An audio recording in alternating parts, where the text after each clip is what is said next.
What did you think as you sat there ringside and called the fight? Yeah, I mean, I was ringside when Nate Diaz fought Jake Paul, and I just said he's got nothing for this guy. You know, Nate Diaz is he's very deceptive in terms of like just who he is as a person. His body doesn't resemble an athlete. His mannerisms and personality on screen doesn't resemble an athlete. But when he gets in the octagon, now the boxing ring, he flips this switch, and again, like nothing is like crazy aesthetically pleasing. You know, I mean, we saw what he did in the UFC world, Yeah. but within the boxing ring, we haven't seen anything that's been like amazing. However, at 39 years old, to have the kind of mileage on him that he has, also Jorge, they threw like 12,000 to 1,200 punches Right. through the entire fight. We don't get that from a lot of championship caliber boxers. So that I think that was really impressive. Did you think the judges got it right, Shawn? Obviously, Nate is crowned the winner. Jorge landed more punches, although he was a little less active. What did you Yeah. think? Did they get it right or did they get it wrong? Man, listen, for my safety, they got it right. Okay. I felt like if this fight if that had gone a different way, I feel like every door would have been locked. You know what I mean? Right. And then it would have been bad. I do believe that. But the thing is quantity or quality. Which one do you prefer? Nate Diaz had the quantity. He was consistent. Even when he was getting hit, he always came back. And then the other side, you got Jorge covering up a lot. Was very defensive, or it seemed he wasn't polished. His defense wasn't polished. It was like this this retreative. I don't even know if that's a word, but he would block, and it was almost like in this like helpless position. And Right. then when he was offensive, he landed the more distinctive punches. But the thing is, you're showing yourself to be in this defensive posture when you're being there's defenseless posture when you're being defensive, and then your offense isn't as consistent as Nate Diaz. And I think overall that's what got Nate Diaz the win. Did you expect Jorge to be better, Shawn? For a long time, I heard a lot of people say, Jorge, best boxer in the UFC, best boxer in the UFC. Did you expect more out of him? I did. I thought he was going to be sharper. I thought his punches were going to be crisper and stronger than they were.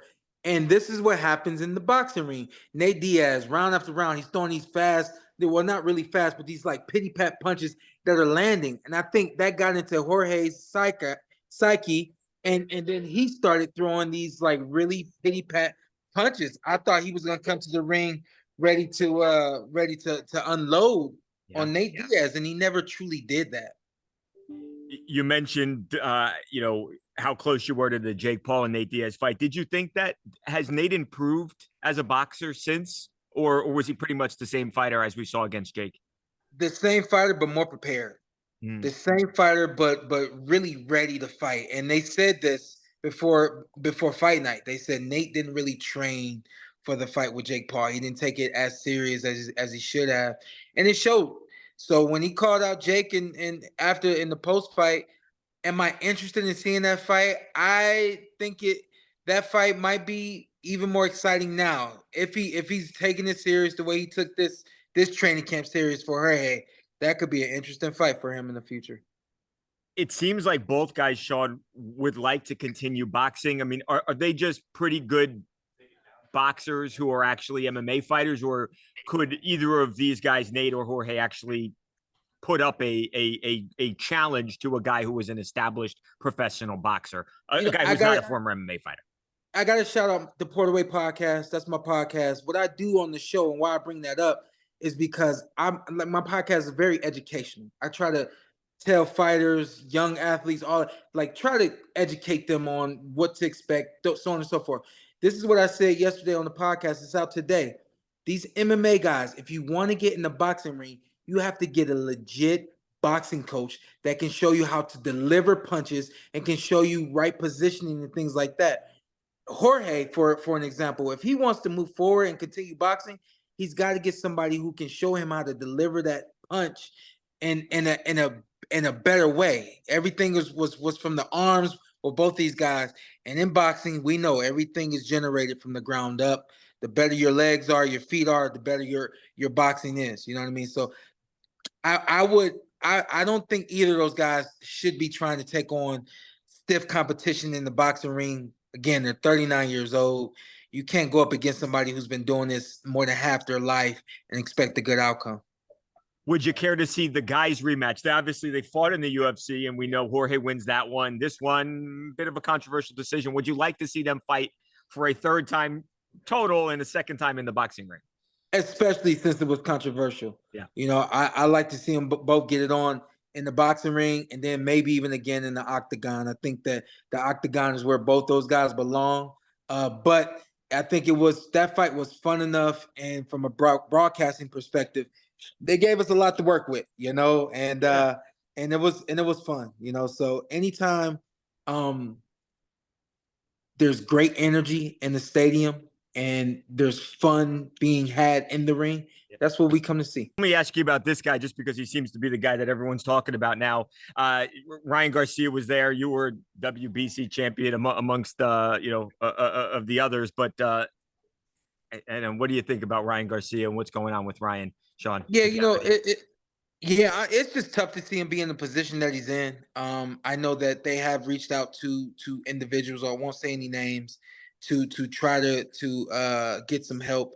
And his thing is he's not vulnerable enough. He's still on this wave of doing what he wants to do, how he wants to do it. I hope he doesn't get caught out there with anyone who recognizes him and you know and is wanting to do something to him. And the bottom line is he definitely needs some help. We all need help, and but some of us just need a little more than others. And he's at that point now. He just needs some help.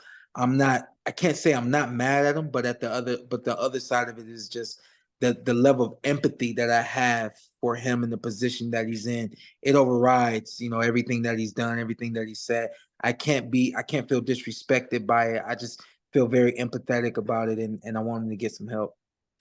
I mean, you can never fully get into anybody's heart, and obviously, who knows what he's thinking. But as a guy who has known him for a long time, he said some things lately. A lot of people questioning, "Hey, is this guy racist? Is he a bad dude?" Yeah. In your experience, I mean, anything that you'd say about him as a person in the years that you've known him? Yeah, well, you know, in my experience, he's just a little misguided and a little lost right now. And again, here's the difference. We all find ourselves lost at some point. Sometimes we're way out in the sea. Sometimes we're just right there, right on the beach. You know what I mean? Yeah. He's way out in the sea, unfortunately. And the difference between him and most people is he chooses to broadcast everything that's happening instead of just quieting down and getting the help that he needs. You know, for me, and I know a lot of people are different, but for me, I don't need details. Just go away, and when you come back, say, "Hey, y'all, I'm good." And I've seen that you've been gone. The only thing I have to assume is that you got help. And when you say you're good, when you show that you're good, then you're good. He wants to give everybody all these intricate details. Now's not time for that.